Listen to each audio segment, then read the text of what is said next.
Pembuluh darah dalam tubuh manusia memiliki peran yang sangat penting, yaitu untuk membawa darah dari jantung ke organ-organ tubuh lainnya. Coba bayangkan jika terserang sebuah penyakit yang menyerang pembuluh darah kita. Tentu saja sangat berakibat fatal. Gaya hidup yang sehat dengan rutin perlu dilakukan untuk menjaga kesehatan seluruh organ tubuh, termasuk pembuluh darah. Yuk kita simak penjelasan dari Dr. Yuan Sun Kosama, dokter spesialis bedah vaskuler dan endovaskuler berikut ini, yang akan membahas tentang kesehatan pembuluh darah manusia. Dok, apa saja tanda penyakit pembuluh darah yang paling sering terjadi? Penyakit pembuluh darah yang paling sering terjadi adalah apa yang kita sebut sebagai penyakit arteri perifer, di mana terjadi penyumbatan dari pembuluh darah arteri.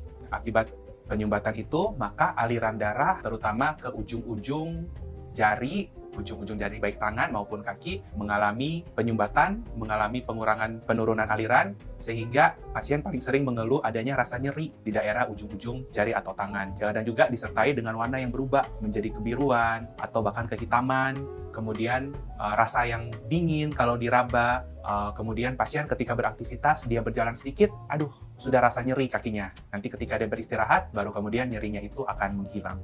Apa penyebab munculnya penyakit pembuluh darah? Penyebab daripada aterosklerosis itu disebabkan satu, karena faktor usia. Faktor usia tentu kita tidak bisa mencegahnya. Yang bisa kita kontrol yaitu terjadinya karena kolesterol yang tinggi, karena DM atau penyakit kencing manis, kemudian kebiasaan merokok, dan kemudian juga kondisi tekanan darah yang tinggi yang bisa menyebabkan terjadinya aterosklerosis pada pembuluh darah. Lalu, apakah penyakit pembuluh darah dapat terjadi secara tiba-tiba? Jadi penyakit arteri perifer ini kebanyakan yang berkaitan dengan lifestyle itu terjadi secara kronis. Jadi prosesnya bukan instan, tiba-tiba terjadi. Ada satu kasus tertentu yaitu yang disebut sebagai ALI atau akut limb ischemia, di mana terjadi penyumbatan tiba-tiba daripada pembuluh darahnya yang sebelumnya pasien tanpa gejala, tiba-tiba tungkainya menjadi nyeri sekali, kemudian warnanya menjadi berubah, menjadi dingin, bahkan pasien kadang-kadang kesulitan untuk menggerakkan tungkainya itu karena ada sumbatan yang terjadi. Nah, sumbatannya ini biasanya terjadi karena berpindah dari tempat yang lain, kemudian mengikuti aliran darah, dia menyumbat pembuluh darah yang lebih kecil. Kemudian, bagaimana gaya hidup yang disarankan agar terhindar dari penyakit-penyakit yang berkaitan dengan pembuluh darah?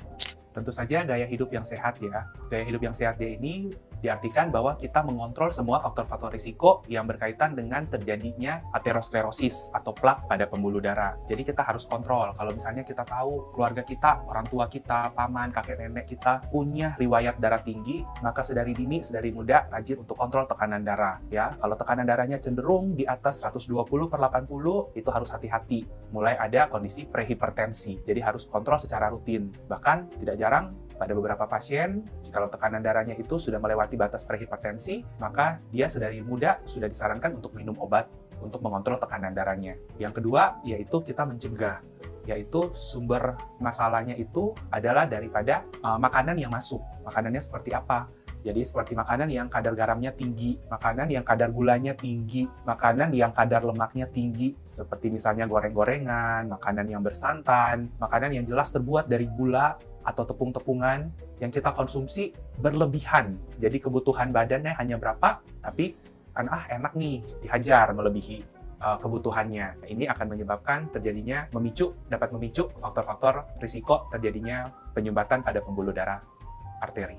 Kemudian juga penting untuk kita menjaga aktivitas fisik kita dan juga harus rutin berolahraga. Kenapa berolahraga ini penting?